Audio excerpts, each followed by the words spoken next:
Welcome back to another episode of quick and me.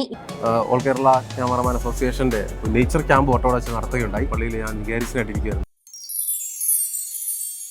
ഇപ്പോൾ നമ്മുടെ കൂടെ ഉള്ളത് ടെനിനച്ചനാണ്.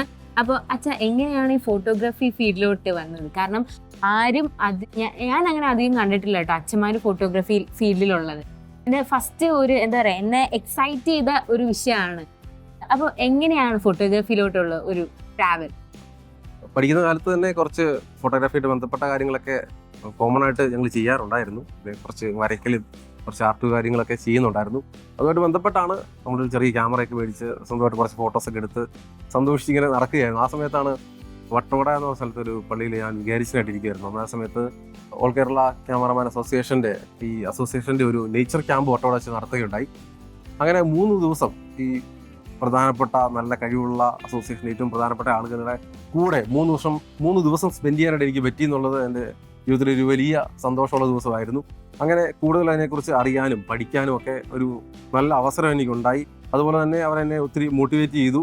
ചെറിയ സംവിധാനം ഉള്ളെങ്കിൽ പോലും നല്ല രീതിയിൽ അത് ഓരോ ദിവസവും ഓരോ ഫോട്ടോയും നമുക്ക് എങ്ങനെ എടുക്കാം, എങ്ങനെ ഫ്രെയിം ചെയ്യാം, അങ്ങനെ കാര്യങ്ങളൊക്കെ ഒത്തിരി കാര്യങ്ങൾ എനിക്ക് പറഞ്ഞു തന്നു. അതെനിക്ക് വലിയ പ്രചോദനമായിരുന്നു. അതുപോലെ തന്നെ എൻ്റെ രൂപതയിൽ നിന്ന് എന്നെ പ്രോത്സാഹിപ്പിച്ച് ഞാൻ ഇപ്പം PG പഠിക്കാൻ പോയപ്പോഴായിരുന്നു. ഇപ്പൊ PG ആണ് ഫോട്ടോഗ്രാഫിയില് ഫിലിം ആൻഡ് ടെലിവിഷൻ എന്ന കോഴ്സ് ചെയ്യുവാണ്. Changanassery saint Joseph college media വില്ലേജിലാണ് പഠിക്കുന്നത്. നാളെ പരീക്ഷയാണ്, അടുത്ത ആഴ്ച പരീക്ഷയാണ്. പക്ഷെ എന്നാലും പെട്ടെന്ന് ഇതൊന്ന് കണ്ടിട്ട് പോകണം എന്നുള്ള വലിയ ആഗ്രഹത്തിന് പുറത്ത് വന്നതാണ്. ഇവിടെ വന്നിട്ട് എങ്ങനെയുണ്ട് എക്സ്പീരിയൻസ്? എങ്ങനെയാണ് ഫോട്ടോ ഫെസ്റ്റിൽ വന്നിട്ട്? ഞാൻ നോക്കിയിട്ട് ഇവിടെ ഞാൻ നോക്കുന്നിടത്തല്ല ഫുള്ള് ഫ്രെയിമുകൾ കാണാനായിട്ട് എനിക്ക് പറ്റുന്നു. എല്ലാ കാര്യത്തിലും ആർട്ടിന്റെ കാര്യങ്ങളാണെങ്കിൽ പോലും, അതല്ലെങ്കിൽ സാധനങ്ങൾ ഡിസ്പ്ലേ ചെയ്യുന്ന കാര്യത്തിലാണെങ്കിൽ പോലും, അല്ലെങ്കിൽ പ്രസന്റേഷൻ്റെ കാര്യത്തിലും, അങ്ങനെ എല്ലാ കാര്യത്തിലും മുഴുവൻ കാര്യത്തിലും നമുക്കൊരു ഫ്രെയിം സംവിധാനം നമുക്ക് ഇവിടെ വന്ന് നോക്കിയപ്പോൾ എനിക്ക് എല്ലായിടത്തും കാണാൻ പറ്റി. അതുപോലെ തന്നെ വളരെ വ്യത്യസ്തമായ എക്യുപ്മെന്റ്സ്, ക്യാമറ, അതിൻ്റെ ലെൻസുകൾ, പിന്നെ ഒത്തിരി ആളുകളെ പരിചയപ്പെടാൻ പറ്റി. അതൊക്കെ വലിയൊരു സന്തോഷത്തിന്റെ സമയമായിരുന്നു. അപ്പോൾ ഇനി വളർന്നു വരുന്ന ഫോട്ടോഗ്രാഫേഴ്സിനോട് അച്ഛൻ എന്താണ് പറയാനുള്ളത്? ഫോട്ടോഗ്രാഫേഴ്സിനോട് ഒരു അഡ്വൈസ് ആയിട്ട് പ്രത്യേകിച്ച് പറയാനൊന്നുമില്ല. പക്ഷേ അസോസിയേഷനിൽ പെട്ട ഫോട്ടോഗ്രാഫേഴ്സ് ആണെങ്കിൽ കൃത്യമായിട്ട് എനിക്കറിയാം അവർ ക്ലാസ്സുകളൊക്കെ കൂടി അതിനെക്കുറിച്ച് നല്ല ബോധ്യപ്പെട്ടിട്ടാണ് ഓരോ സംവിധാനത്തിലും, ഈവൻ പള്ളിയിലാണെങ്കിൽ പോലും അല്ലെങ്കിൽ ടെമ്പിൾ, എന്ത് സംവിധാനത്തിലും അവർ ഫോട്ടോഗ്രാഫ് ചെയ്യാനായിട്ട് അല്ലെങ്കിൽ ഫോട്ടോ എടുക്കാനായിട്ട് പോകുന്നത് അതിനെക്കുറിച്ച് ധാരണ ഉണ്ടായിട്ട് തന്നെയാണ് പോകുന്നത്. അതുകൊണ്ട് തന്നെ അവർ വന്ന് ചെയ്യുമ്പോൾ, വർക്ക് ചെയ്യുമ്പോൾ അതിനകത്ത് ഒരു മേന്മ ഞാൻ പൊതുവെ കാണുന്നുണ്ട്.